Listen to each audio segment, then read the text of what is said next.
서로에게 인사하실까요? 행복한 아침입니다. 예. 그 체크리스트 보시면 우리 그 수정된 편성표 수령 얘기 있는데 조정된 거 이제 수령하셔야 되는데 출력은 다 해놨어요. 그 조정된 소그룹들은 그러셨어요? 그러면은 윤성혜 원사님 전에 바뀌었다고 고쳤다는데 다시 똑같이. 그래요? 네. 그럼 다시 한번 수정을 해야겠네요. 네. 예, 말씀해 주시고 변경 요청하신 분들은 밑에 내려오셔서 받아가시면 됩니다. 자, 그리고 그 모임 장소하고 시간은 거의 다 이제 맞으셔가지고 다 확정을 해놨고요. 사랑 나눔 사역 회계 작년하고 같습니다. 그리고 교회 보시면 교회명이 비전교회로 되어 있죠. 여기 비전교회는 고유명사 비전교회가 아니라 그런 곳들을 이제 선정할 거예요. 시골의 두 교회 정도 선정을 해서 제가 말씀드렸던 것처럼 그분들 교회 가서 뭐 우리가 세 달이 한 분기잖아요. 그때 교구가 9개니까 한 번 정도 또는 두 번 정도 교회들을 방문해서 우리가 오후 예배 참석해주는 사역 열심히 좀 해봤으면 좋겠습니다. 그래서 그 다음 우리 뭐 30대 젊은 목사님들이 시골에서 의기소침하게 목회하는 것이 아니라 열심히 설교를 준비하고 목회에 대한 꿈을 꾸고 비전을 갖고 자신의 사역들을 준비해 나갈 수 있는 길을 우리가 좀 열어줄 수 있는 사역 감당했으면 좋겠습니다. 초록우산 지역사회 섬김하는 것들은 저희가 이제 기관하고 하는 사역이기 때문에 함께 계속 후원해 주시면은 그 아이들에게 직접적으로 우리가 알지는 못하지만 현실적인 어려움 속에 있는 사람들에게 우리가 작은 삶의 보탬이 되게 될 줄로 믿습니다. 항상 위해서 기도해 주시고 이번 주가 셋째 주잖아요. 그래서 셋째 주 함께 모임 가지시고 사랑 나눔 사역 후원해 주셨으면 좋겠습니다. 자, 오늘은 눈도 오고 했으니 진도를 좀 빨리 나가보도록 하죠. 자, 제목 한번 읽어보실까요? 균형이 자라게 합니다. 이번 주 소그룹 그 리더티시 교재의 키워드는요, 균형이에요. 균형. 최근에 균형이 무너진 분 계신가요? 어떤 균형이 무너지셨어요? 50개 있어가지고 오른팔 못 써가지고 왼쪽으로만 하려니까 완전 다 어려워요. 너무 힘드시죠? 다른 것도 맞아요. 균형이 깨지면 진짜 힘들어요. 저도 옛날에 조금 이제 무슨 일이 있어가지고 잠을 하루 못 잔 적이 있어요. 그랬더니 왼쪽 잇몸이 이만큼 분 거예요. 그래서 이쪽으로 음식을 못 씹겠어요. 음식을 못 씹으니까 다른 쪽으로 씹어야 되잖아요. 한쪽으로만 음식을 섭취하니까 굉장히 어렵더라고요. 신체적인 균형이 깨져도 이렇게 어렵고, 또 다른 면으로 균형을 생각해 보면 아이들이 여러 명 있잖아요. 우리가 아이들이 여러 명 있으면 다 그 아이들이 사회에 적응도 잘하고 자기 역할을 잘 감당하고 하면 좋은데, 옛 어른들은 자녀들이 많았잖아요. 뭐 10명씩 8명씩. 그래서 아픈 손가락이 꼭 있다고 얘기하시잖아요. 그 자녀들에 대한 균형이 깨졌을 때 부모로서 굉장히 아픈 삶을 살아야 되는데, 그 균형이 참 중요한 것 같아요. 너무 균형이 중요해요. 모든 분야에. 그래서 오늘은 신앙적인 분야에 균형을 좀 이야기를 했으면 좋겠어요. 성경은 넘어갔네요. 에베소서 말씀인데요. 7절부터 12절, 4장 7절부터 12절 저와 같이 한 절씩 읽어볼게요. 제가 한 절, 우리 인도자님들이 한 절. 우리 각 사람에게 그리스도의 선물의 분량대로 은혜를 주셨으니 그런 이를 그가 위로 올라가실 때에 사라졌던 자들을 찾아오시고 사람들에게 선물을 주셨다 하였도다. 올라가셨다 하였은즉 땅 아래 낮은 곳으로 내리셨던 것이 아니면 무엇이냐? 내리셨던 그가 곧 모든 하늘 위에 오르신 자니 이는 만물을 충만하게 하셨습니다. 그가 어떤 사람은 사도로, 어떤 사람은 선지자로, 어떤 사람은 복음 전하는 자로, 어떤 사람은 목사와 교사로 삼으셨으니 이는 성도를 온전하게 하여 봉사일을 하게 하며 그리스도의 몸을 세우려 하십니다. 아멘. 오늘 에베소서의 말씀으로 우리가 균형에 대해서 이야기를 나누는데, 제가 균형 생각하다가 딱 떠오른 게 영양소에 대한, 우리 몸을 건강하게 지켜내는 6대 영양소에 대해서 딱 생각이 떠올라서 찾아봤어요. 6대 영양소 다 기억하세요? 우리가 가장 쉽게 생각하는 3대 영양소가 뭐가 있죠? 단백질, 지방, 탄수화물. 단백질이 부족하면 어떤 일이 생길까요? 그렇죠. 제일 중요한 게 지금 그 50대 이후에는요, 근육량이에요. 근육량이 줄어들면 뼈에도 무리가 가고요, 쉽게 골절이 되고요, 굉장히 어렵거든요. 근데 단백질 섭취를 잘 하셔야 돼요. 지방이 이번에는 과잉되면 어떤 일이 생기죠? 그렇죠. 모든 질병의 근원이 이제 중년기 후반으로 넘어가면 이 지방 때문에 고생하는 분들이 참 많죠. 그래서 그 지방 흡입하는 전문 병원도 있더라고요. 예.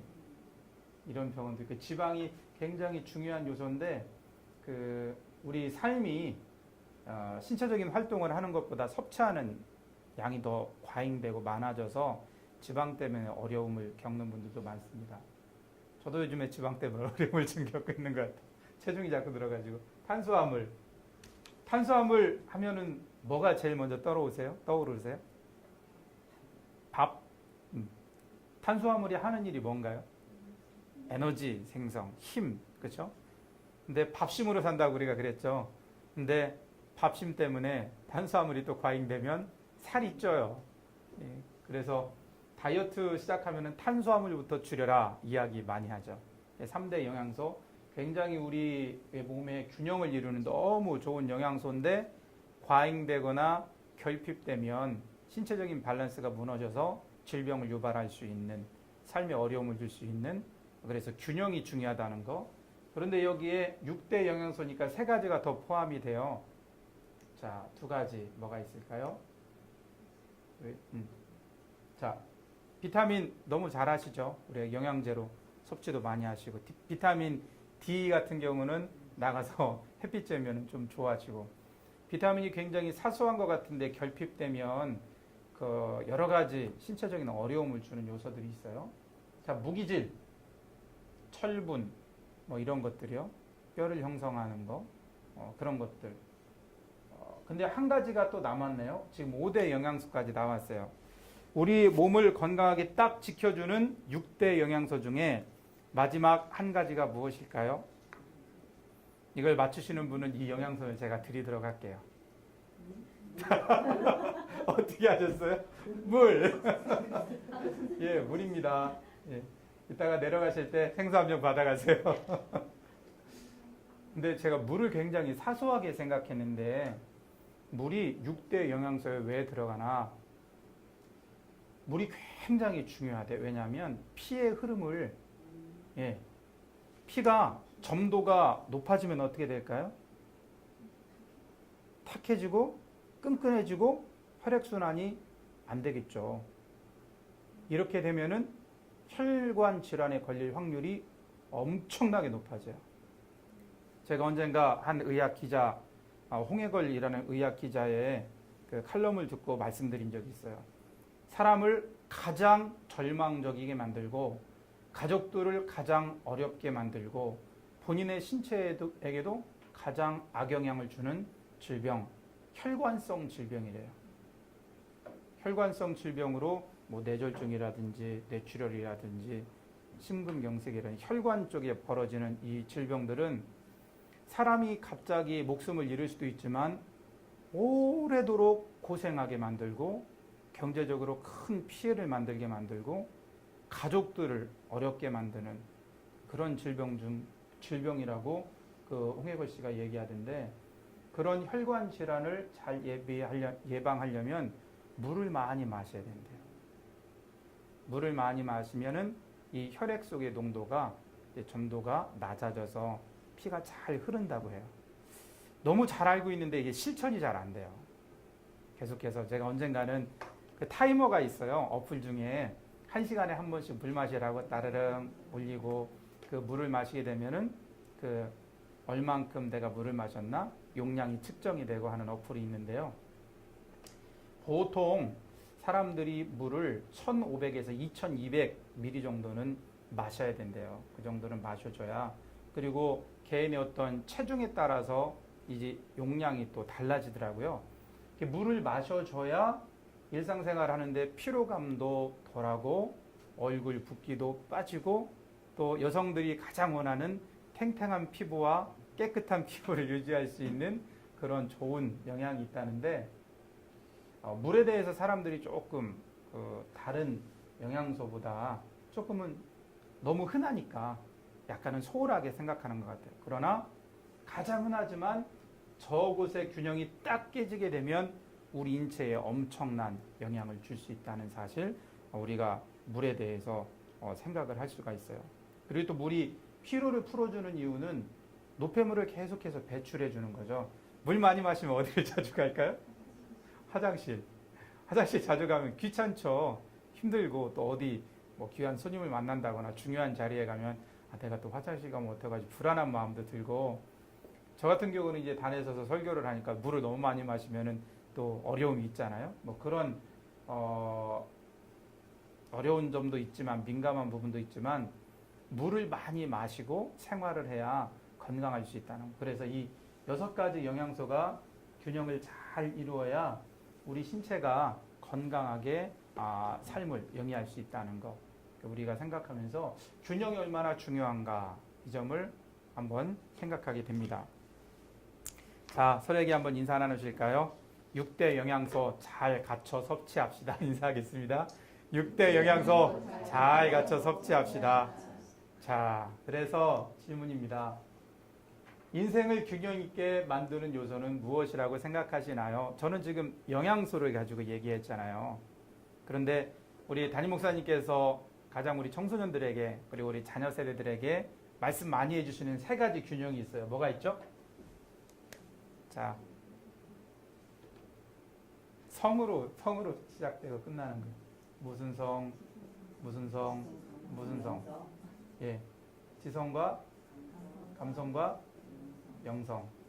영성.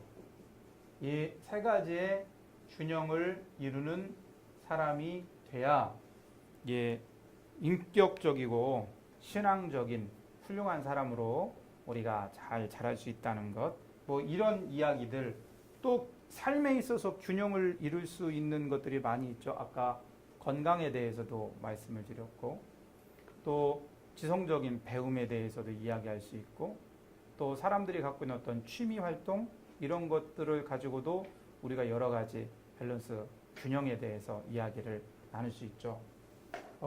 요즘에 저는 이제 축구를 좋아해서 해외 그 잉글랜드 프리미어 리그 간혹 보거든요. 우리 손흥민 선수가 너무 잘 해줘서 좋은 경기 보면 신이 나더라고요.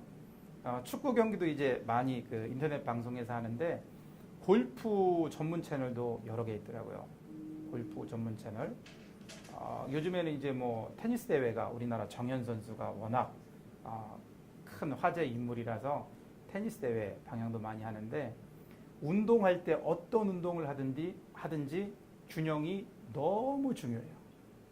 특히 골프 치시는 분들 또 테니스 라켓 갖고 운동하는 분들을 보면 그 한 동작 한 동작이 어떠한 자세를 갖추느냐, 어떻게 힘을 빼고 힘을 주느냐, 발의 이 디딤발은 어떻게 해야 되는가, 균형에 대해서 굉장히 많이 이야기하더라고요. 그런 다양한 소재들의 균형을 우리 성도님들과 한번 이야기하시면 좋을 것 같고요. 뭐 또 다른 이야기 하기 어려우시면 이 영양소 얘기 하시면서 물 얘기를 좀 꼭 하시면 좋을 것 같아요. 자, 한번 조사를 해볼까요? 나는 하루에 1리터 넘게 물을 마신다. 손 들어보시죠. 1리터. 평균 1500ml 이상 마셔야 된대요. PT 한 병은 평균으로 마셔야 된대요. 날마다. 평균. 못 드시죠.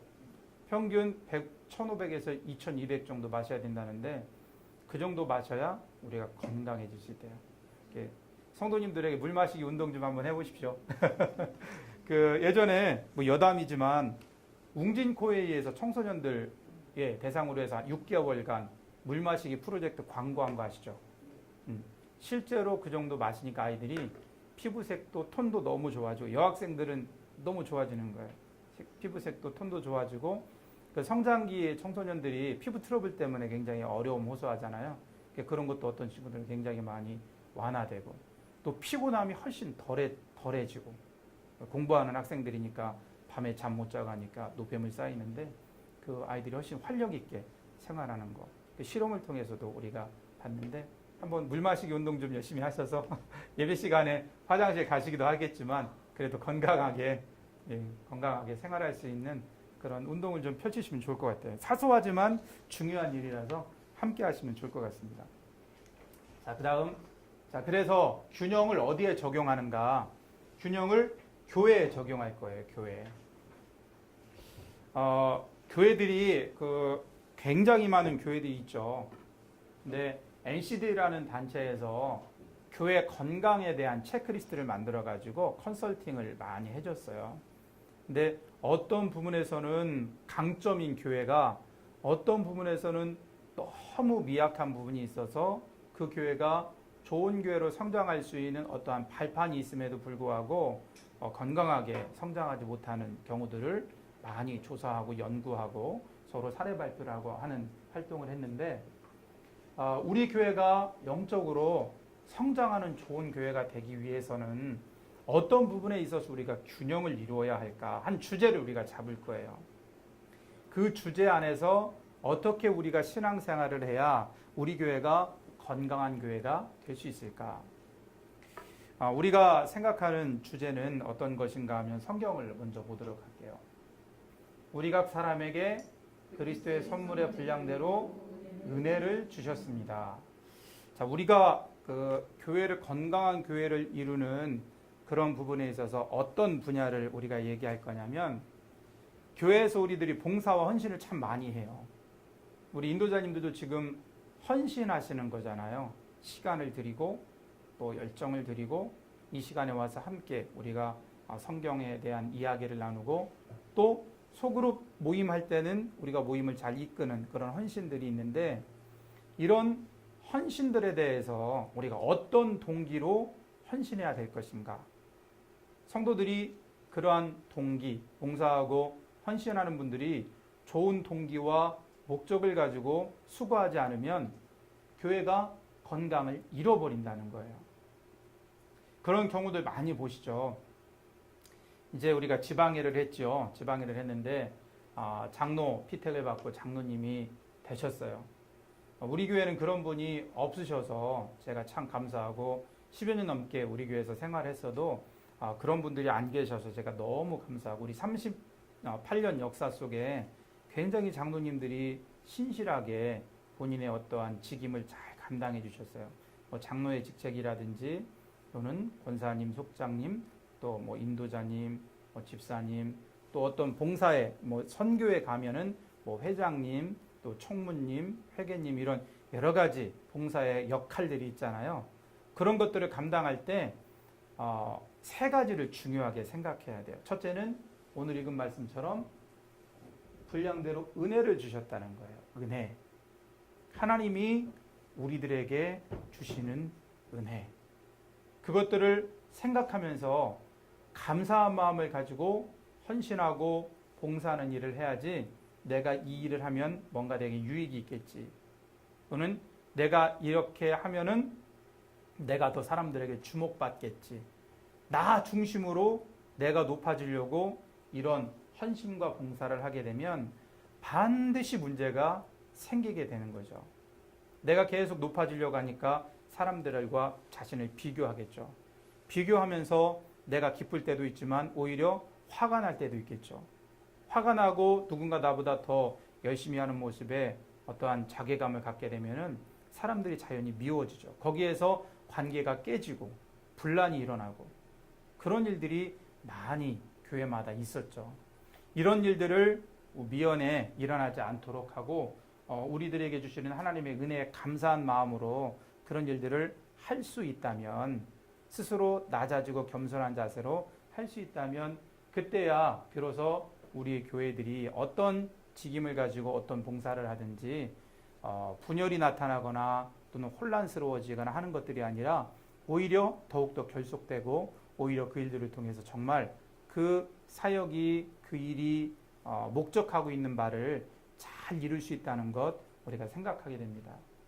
무슨 일이든지 식물의 뿌리가 잘 땅에 박혀 있어야 그 식물이 든든하게 서 있는 것처럼 우리가 헌신하고 봉사할 때는 가장 먼저 하나님이 우리에게 주시는 은혜가 무엇인가? 하나님이 내게 맡기신 일이 무엇인가? 의도가 무엇이고 목적이 무엇인가?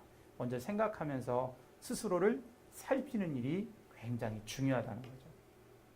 은혜에 대해서 이제 여담을 오늘의 말씀과는 큰 어떠한 그 적용점이 있는 건 아니지만 우리가 꼭 생각할 게 있어요. 삶을 살아가면서 깊이 생각할 게 있는데 그게 뭐냐면 사람과 사람 사이의 관계에 대한 만남의 은혜를 하나님이 우리에게 주신다는 거예요. 지금 제가 생각할 때 우리 인도자님들과 제가 만남을 갖고 이렇게 서로 성경에 대해서 이야기를 나누고 신앙생활을 함께 할 수 있고 같은 교회 공동체에서 신앙생활을 한다는 게 저는 굉장히 감사하고 큰 하나님의 은혜라고 생각해요. 좋은 분들을 만나서 그런 만남을 하나님이 주신다는 거죠. 자, 이 영화 혹시 보셨어요? 못 보셨으면 한번 꼭 보시면 좋을 것 같아요. 제가 굉장히 재미있게 그리고 감동 깊게 본 영화 중에 하나인데 그것만이 내 세상이라는 그 제목인데요. 제목이 왜 이 그것만이 내 세상인지는 제가 잘 모르겠는데 여기 등장인물이 주인공이 몇 명 나와요. 그러니까 이병헌 씨가 김조하라는 주인공으로 나오고 이 친구 이름이 등장인물은 오진태예요. 오진태고 실제 이름은 박정민이라는 배우인데요. 서번트 증후군이에요. 서번트 증후군 한 분야 이제 탁월함을 보이는데 자폐 증상이 있는 친구죠. 둘이 제가 보기에는 배다른 형제로 이해가 되더라고요. 배다른 형제인데 전혀 모르던 두 형제가 어떠한 자신의 인생 가운데 서로 만나게 되고 이 엄마가 같은데 엄마는 병에 걸려서 돌아가시고 그 과정 속에 이 친구의 재능이 누군가를 만나서 꽃피우게 되고 자신의 삶을 이제 잘 살아갈 수 있는 가능성을 얻게 되는 그런 영화인데 그 영화 속에 일상적인 에피소드가 참 많아요. 일상적인 에피소드가 많고 그 형제가 갖는 어떤 가족 간의 그 끈끈한 그 정과 사랑 이런 것들을 우리나라의 정서를 가지고 재미있게 굉장히 재미있게 만든 영화인데요. 제가 만남에 대해서 이 두 형제가 만난 것도 참 너무나 감사한 일이에요. 왜냐하면 어머니가 돌아가셨는데 이 친구가 만약에 형을 만나지 않았으면 그냥 복지관 같은데 이제 가야 될 테고 그런 곳에서 과연 자기의 재능을 꽃피울 수 있었을까 하는 생각이 들더라고요. 실제로 이 오진태라는 등장인물이 그 엄청난 음악적인 재능이 있어요. 한번 딱 들으면 그대로 연주를 해요. 피아노를. 너무 엄청난 재능인데 그것을 꽃피울 수 있는 기회를 형이 만들어줘요. 근데 그 형이 누구를 만나냐면 그 한지민이라는 배우인데 한가율이라고 등장인물인데 피아니스트예요. 피아니스트인데 교통사고 때문에 다리를 한쪽 잃어요. 그 이후로 피아노를 안 쳐요. 근데 굉장히 우리나라에서 거물급 집안 딸이에요. 근데 이 사람이 아까 이병헌 씨, 김조아라는 인물과 교통사고 관계로 만나게 되고 이 사람이 어떤 사람인가를 알게 되고 이 동생의 재능을 꽃피우기 위해서 이 여성한테 찾아가죠. 찾아가서 한 번만 연주를 들어달라고 해서 그 어떤 그 콩쿠르에 나가는데 입상을 못해요. 장애가 있으니까. 실력은 최고였는데. 그래서 거기를 주관한 사람에게 이야기를 해서 연주할 수 있게끔 특별상을 주고 연주할 수 있게끔 해서 장래가 촉망된 어떤 연주가로 그렇게 희망의 메시지를 전하는 건데 사람과 사람 사이에 만남이라는 연결고리가 쭉 이어져요. 만남. 물론 만남 중에는 이 사람은 안 만났으면 좋았을 텐데 하는 만남도 있어요. 그 만남 중에 여기에서도 등장하는데 이 김조아라는 이병헌 씨 아버지 그리고 엄마 두 분의 만남이 참 절망적이에요. 날마다 가정에서 가정폭력을 당하고 그래서 목숨을 끊으려다가 이제 다시금 새로운 삶을 살게 되는데 만남과 헤어짐의 어떤 여러 가지 이야기들 속에서 사람과 사람이 복된 만남을 갖는 것이 얼마나 중요한가. 그리고 하나님이 우리 일상 속에 그런 좋은 사람들을 만날 수 있는 기회를 허락하신다는 그런 생각을 하게 되면 우리의 삶 속에 너무나 감사한 일들이 많은 것 같아요. 부정적인 사람, 좋지 않은 사람, 힘들게 하는 사람도 많지만 거꾸로 우리의 삶을 참 행복하게 하는 사람들도 많이 있는 것 같아요. 그런 의미에서 그런 사람들을 하루를 생각하면서 오늘 내가 누구를 만났는데 이 일로 인해서 참 감사했다 하는 이야기들을 글로 남기면 참 좋으실 것 같아요. 여기서 한번 확인 한번 하고 갈까요? 감사일기 쓰고 계세요? 자, 좀 시작하셨어요? 예, 얼른 시작하세요. 예, 빨리 시작하셔야 돼요. 감사일기는 이번 올해의 방학 숙제가 아니라 우리의 삶이 될 수 있도록, 습관이 될 수 있도록 제가 말씀드리는 거거든요. 꼭 시작하세요. 하셔야 되는 거예요. 안 해도 되고 해도 되고가 아니라 우리가 반드시 해야 될 일이에요.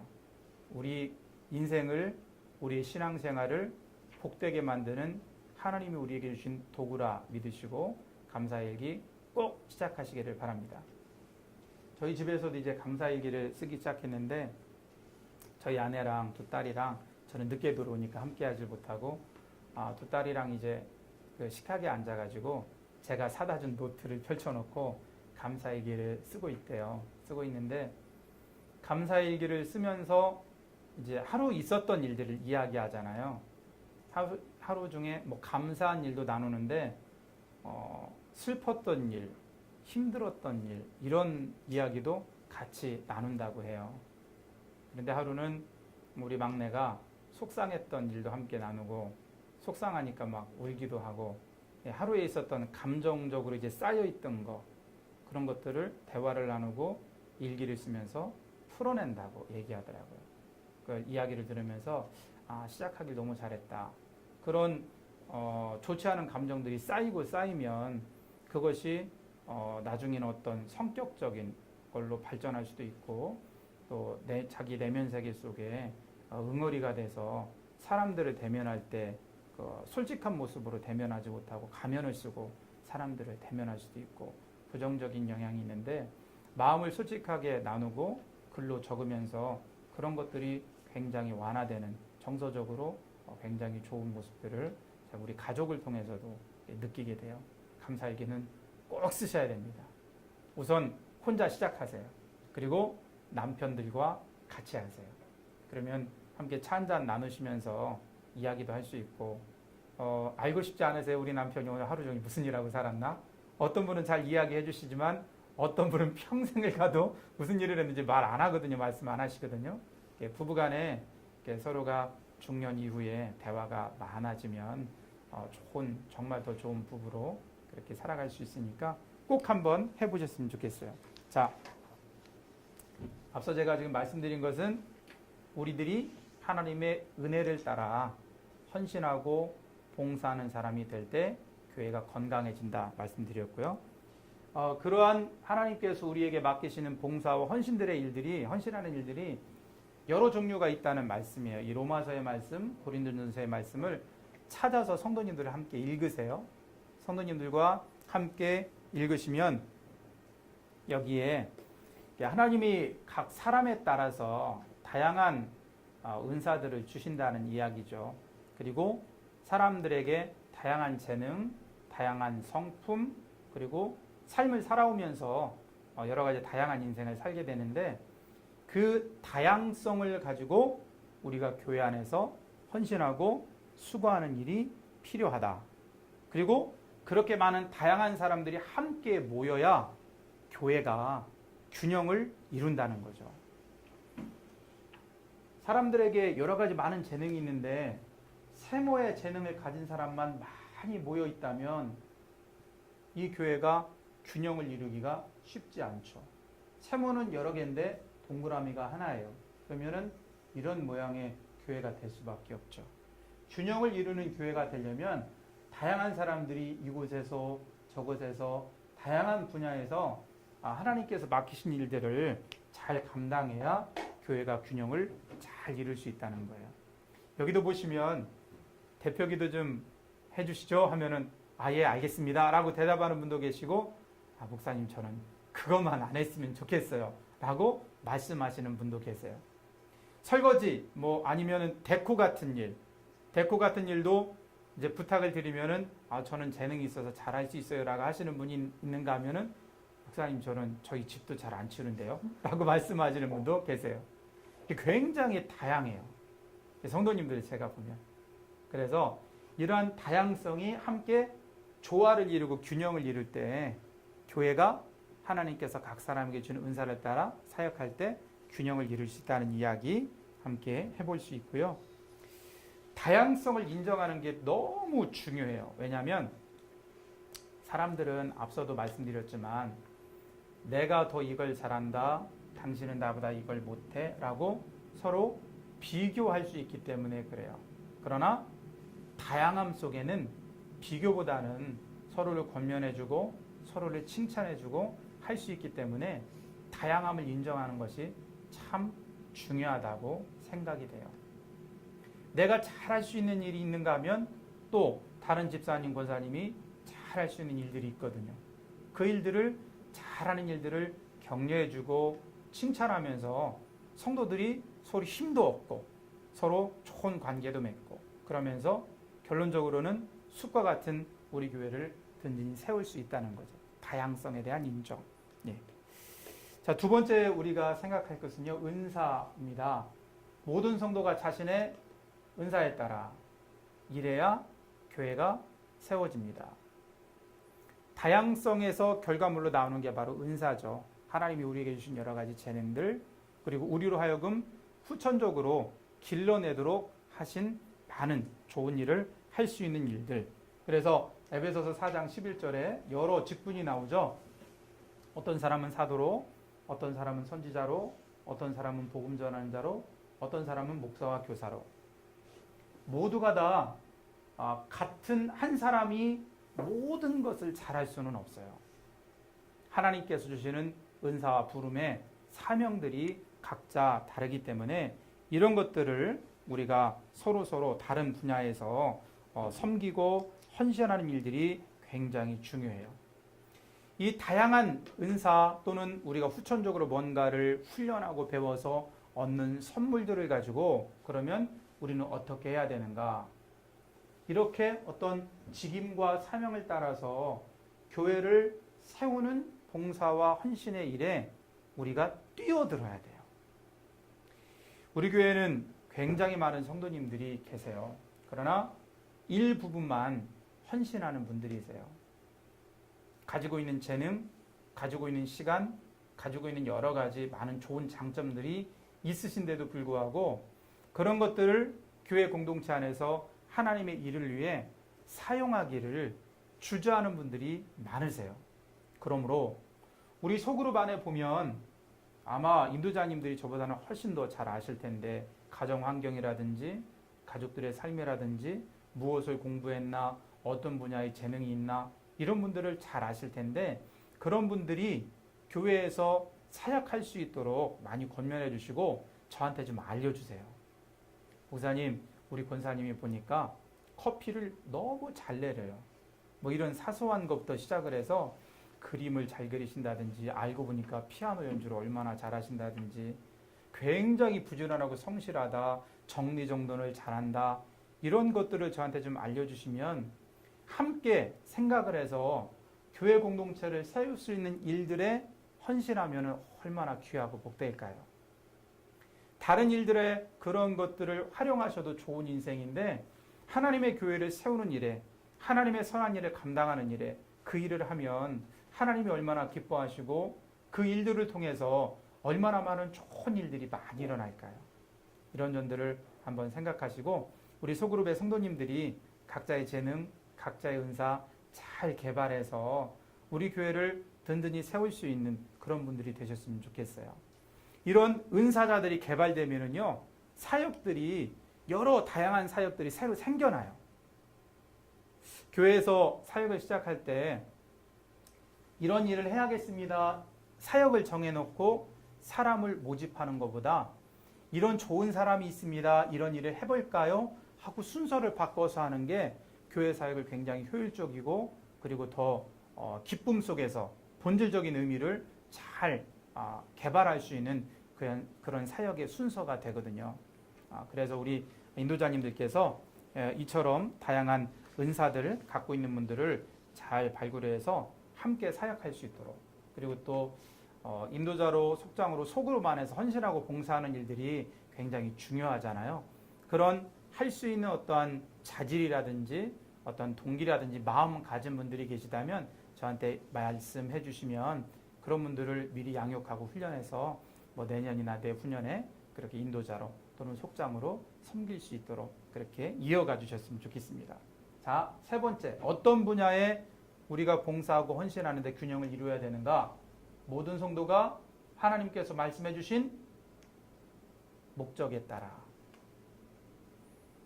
수고하고 헌신하는 목적이 내 이름을 알리려고 하면은 안 되죠. 그거는 하나님의 목적이 아니죠. 우리가 소그룹을 왜 해야 되는가? 선교회가 왜 존재해야 되는가? 찬양대는 무슨 일을 위해 하는가? 이런 우리 교회 안에서 섬기고 봉사하는 일에 대한 본질적인 목적을 늘 생각하면서 해야 된다는 거죠. 자, 성경 한번 볼까요? 이는 성도를 온전하게 하여 봉사의 일을 하게 하며 그리스도의 몸을 세우려 하심이라. 이 성도를 온전하게 한다는 뜻은 준비시킨다는 그런 의미를 갖고 있는 헬라어입니다. 카타르티스모스라는 단어인데요. 어떤 일을 준비시킨다. 성도들을 잘 준비시킨다. 어떻게 준비시키는가? 목적에 맞게. 지금은 우리가 이제 식당 저기를 하지 않으니까, 자, 식당 봉사를 할 때 목적들이 있죠. 예를 들어 캠프에 대한 목적이 있으면 거기에 맞게 음식을 준비하죠. 또 어떤 손님이 찾아오신다면 손님에 맞게 음식을 준비하죠.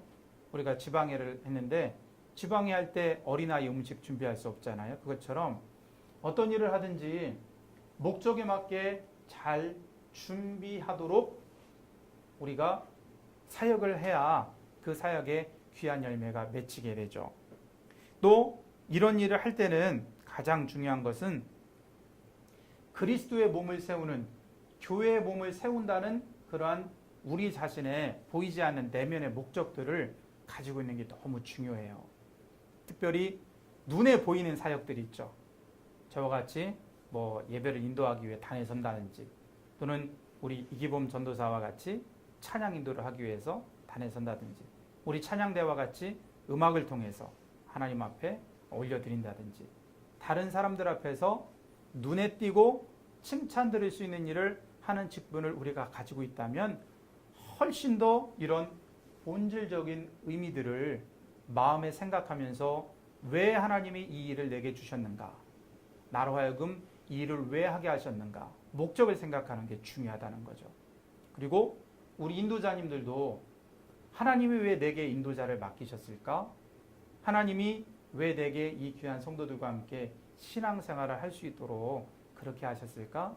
본질적인 목적, 함께 세워가는, 함께 신앙이 성장하는 그 과정 속에서 함께 울기도 하고 웃기도 하고 맛있는 음식도 나눠주고 함께 먹기도 하고 말씀 묵상도 깊이 하고 여러 가지 많은 활동들을 통해서 결국에는 우리들의 신앙을 함께 성장시키는 데 목적이 있다는 것, 이런 목적들을 우리가 잘 마음에 새기면서 그렇게 헌신하고 봉사하게 되면 교회는 자연적으로 건강해지고 균형을 이루게 된다는 거죠. 제가 여러 가지 말씀을 드렸는데, 자, 오늘의 키포인트 3가지를 함께 다시 한번 이야기해 보겠습니다. 자, 균형에 대한 이야기를 했어요. 균형에 대해서 어떤 균형을 이루는가? 교회의 균형을 이루기 위해서 우리가 봉사와 헌신을 할 때 어떤 것을 유념해야 되는가? 자, 밑줄 그었던 3개의 단어를 한번 생각해 보겠습니다. 첫째, 우리는 무엇을 따라 봉사하고 헌신해야 되죠? 은혜. 하나님이 우리에게 주신 은혜를 따라. 자, 두 번째, 어떤 것을 도구로 우리가 봉사하고 헌신해야 되죠? 우리에게 주신 은사를 따라. 은사와 재능을 따라서 우리가 헌신하고 봉사해야 봉사하고 헌신하는 우리도 행복하고 즐겁거든요. 자, 세 번째, 무엇을 초점에 두고 우리가 봉사하고 헌신해야 된다고요? 하나님의 목적. 우리가 행하는 여러 가지 사역들의 목적을 바라보면서 은사를 도구 삼아 은혜를 기본으로 우리가 사역할 때 우리 교회가 균형 잡힌 교회로 잘 서가게 되는 줄 믿습니다. 이 세 가지 단어를 우리 인도자님들께서도 한번 우리 스스로에게 적용해 보셨으면 좋겠어요. 내가 하나님의 은혜 안에 지금 사역하고 있는가? 교구 담당 목사님에게 끌려가면서 그렇게 사역하고 있지는 않은가? 생각해 보시고, 내가 내 은사를 잘 활용하고 있는가? 우리 소그룹에서 요리를 잘하는 인도자님도 계실 테고, 커피를 잘 내리는 인도자님도 계실 테고, 또 말씀을 잘 전하는 인도자님도 계실 테고, 기도회를 잘 이끄는 분도 계실 테고, 누군가의 마음에 공감을 잘 해주고 함께 울 수 있는 그런 분도 계실 테고, 그 성품과 우리 가지고 있는 자질이 다 다르시잖아요. 그걸 내가 잘 활용하고 있는가 한번 생각해 보시고, 목적을 따라 내가 지금 잘 전진하고 있는가, 우리 소그룹의 목적을 따라 이것들을 한번 생각해 보시고, 우리 성도님들도 이러한 봉사하고 헌신하는 일을 자꾸 개발해서 함께 균형 있게 교회를 세워나갈 수 있도록 오늘 이번 금주 한 주 동안 기도하시고, 또 소그룹 모임하실 때 이런 좋은 나눔들이 있어서 우리 교회를 세우는 귀한 성도님들이 다 되실 수 있기를 주님의 이름으로 부탁을 드립니다. 네, 기도하겠습니다. 좋으신 하나님, 오늘 하나님께서 우리로 하여금 교회를 세우는 세 가지 주제어를 생각하고 나눌 수 있도록 도우셔서 감사드립니다. 하나님, 저희들이 하나님의 은혜를 따라 봉사하고 헌신하도록 도와주시옵소서. 하나님께서 우리에게 주신 은사 또는 후천적으로 개발한 여러 가지 재능들을 통해 저희들이 봉사하고 헌신할 수 있도록 도와주시옵소서. 또한 가장 중요한 우리에게 이 일을 하도록, 이 사역을 감당하도록 어떤 목적을 허락하셨는지 그 목적에 맞게 그 목적을 바라보고 헌신하고 그리고 봉사하는 저희들 될 수 있도록 인도하여 주시옵소서. 하나님께서 우리에게 맡기신 이 소중한 일들을 균형 있게 잘 감당해서 하나님 기뻐하시는 아름다운 사역 일하게 하시고, 특별히 사랑하는 인도자님들께서 이 점들을 잘 마음에 품고 생각하고 잘 이루어 가셔서 아름다운 소그룹, 성장하는 소그룹 이룰 수 있도록 인도하여 주시옵소서. 하나님의 귀한 은혜와 사랑이 금주 소그룹 모임 시간에도 넘쳐날 줄 믿으며 예수님의 이름으로 기도드립니다. 아멘. 감사합니다. 수고하셨습니다.